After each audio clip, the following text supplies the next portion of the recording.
Watercolor how-to art tip. We're going to be painting a stormy sky. So for the first step, we want to wet the paper completely.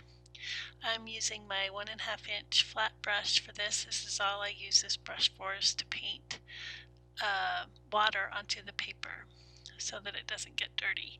Then I want to wipe off the edges of the tape so that water doesn't flow into my painting.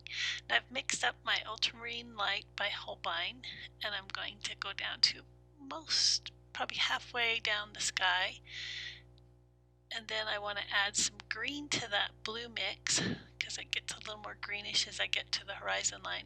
And then I'm going to end the horizon with painting with Raw Sienna Light by Daniel Smith. That green color was Cascade Green by Daniel Smith. And now I want to mix up my Stormy Cloud color, which is a combination of Indian Throne Blue, Transparent Pierrot Orange, and Imperial Scarlet.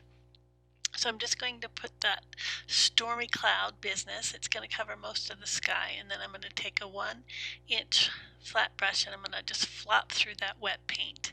As I flop through it, the wet paint should flow down the page because I'm working at an angle using my easel light board, and it should fill in those light spots so you get a nice variation of light and dark.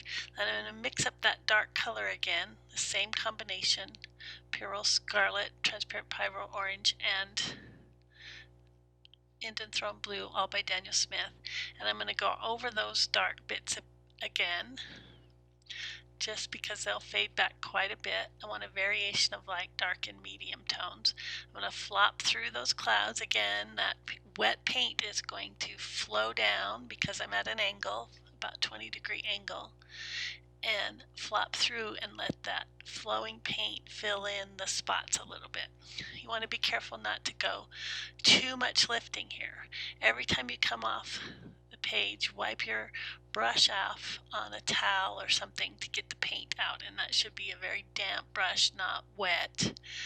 I call it a thirsty brush. And then wipe off the edges to collect that extra water, and down there where the water flows down and collects. And this is the final painting, the setting of that stormy sky. Thank you so much for watching. This is Colleen Reynolds with your watercolor how-to art tip, painting a stormy sky.